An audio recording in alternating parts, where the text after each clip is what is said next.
midi sur Europe 1, Mathieu Noël. Vous écoutez toujours Europe 1, il est midi 23, rien ne s'oppose à midi, continue avec Eva Rock, François Geffrier, Guy Carlier et Nicolas Caro, dont la chronique fait beaucoup réagir puisque tout le monde nous écoute, même David Abiker, un ami d'Europe 1, qui nous disait... Parmi les grands écrivains qui fascinent, Rimbaud, il hurlait avec devant son 3 points poste. d'exclamation sur son texto. Exactement, on l'embrasse David. Et maintenant est venue l'heure de Guy Carlier. Aujourd'hui encore, je le sens, il est allé puiser son inspiration à la source de sa vie conjugale où chaque dispute, chaque étreinte, chaque ablution testiculaire agit comme un catalyseur d'idées. Guy Carlier, rebonjour. Dieu sait que vous n'aimez pas parler de votre vie intime, mais vous nous l'avez avoué pendant la pub, Guy, vous avez passé une nouvelle nuit sur le canapé. Oui, hier, dans ce studio, à la même heure, l'émotion était à son comble au moment où la chronique caressa les ailes de l'éternité.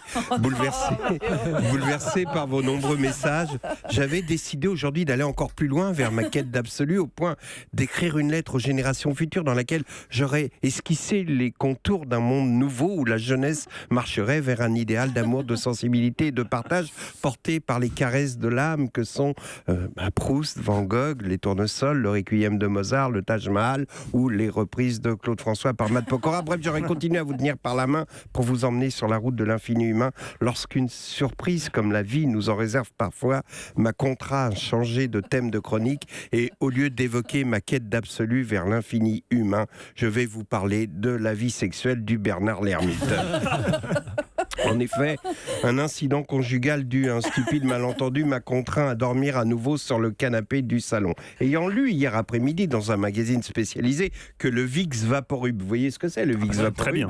Pommade très puissante qu'on s'applique sur le torse en cas de bronchite, comme on faisait avec les cataplasmes à la moutarde. L'action du Vicks Vaporub est tellement puissante qu'elle traverse la peau et tissu pour dégager les bronches. Donc j'ai lu dans une revue spécialisée, figurez-vous que la nouvelle mode en Angleterre, c'est authentique, consiste pour les femmes à s'appliquer du Vicks Vaporub au plus intime de leur partie intime, car selon elle, ça permettrait de booster la sexualité.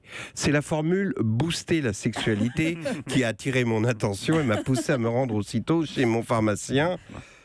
Quand je pense à vos messages d'émotion suite à la chronique d'hier et qu'aujourd'hui je vous raconte cette histoire de Vicks Vaporub, mais enfin la vie est une comédie italienne, disait Guy Bedos, c'est la commedia dell'arte, et un jour tu pleures, le lendemain tu ris.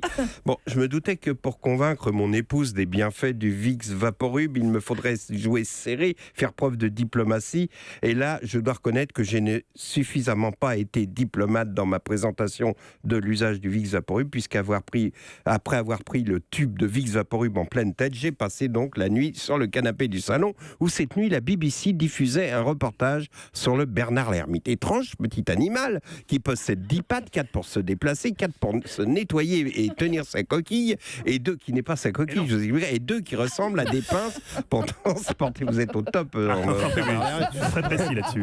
Petite particularité sur les 2 pattes avant, celle de gauche est beaucoup plus grosse que l'autre. Les scientifiques se sont longtemps interrogés sur cette particularité, je vous en donnerai la raison. Alors, autre particularité, le Bernard l'Ermite n'est pas un crustacé, c'est un crabe très laid, c'est-à-dire qu'il a l'avant d'un crabe, mais à l'arrière ça part un peu en couille avec un truc nul, mou, façon escargot, donc les crabes se foutaient de lui, donc il s'est dit puisque c'est ça, je vais me cacher l'arrière dans une coquille vide de mollusques que je trimballerai partout, mais comme c'est un élément extérieur, la coquille ne grandit pas, vous suivez en fonction de la croissance du Bernard. Du coup, et ce que je vais vous dire est authentique, et la formule aussi, il profite du changement de coquille pour en faire un rituel sympa appelé chaîne de vacances. C'est la formule scientifique. C'est-à-dire que lors de cette cérémonie, les Bernard l'Ermite se réunissent autour d'une coquille vide adaptée au plus gros d'entre eux, et chacun passe ensuite dans la coquille de l'autre. Vous voyez, en chantant, c'est la chenille qui redémarre. Bon, bref. Ils font ça en chantant. Eh bien, la dernière coquille reste vide, évidemment, parce que la plus petite, c'est très festif. Venons-en à la seule chose qui vous intéresse, évidemment, la vie sexuelle du Bernard l'Ermite. Alors, autant vous dire, c'est très frustrant, surtout pour le mâle, car il n'y a pas d'accouplement. La Martine, l'Ermite, donc, sort à moitié de sa coquille, sur la musique de 9 semaines et demie, en passant lascivement sa langue sur ses lèvres, et pour exciter le mâle, du coup, l'autre devient complètement fou, et comme il n'a pas le droit de... C'est comme comme ça. Il n'a pas le droit de toucher Martine. Il se caresse frénétiquement. Vous comprenez maintenant pourquoi la grosse pince gauche est beaucoup plus grosse. Ah. Bah oui, voilà. Oui, je sais. C'est lamentable, mais c'est lamentable. C'est nul. Mais si vous saviez ce qui hante mon esprit ce matin,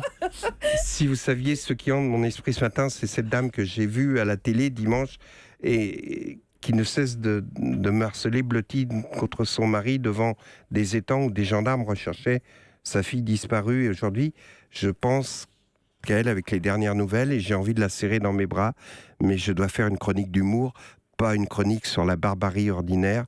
Oui, je sais, je vous l'ai déjà dit, la vie est une comédie italienne, mais quand même, il y a des limites. Europe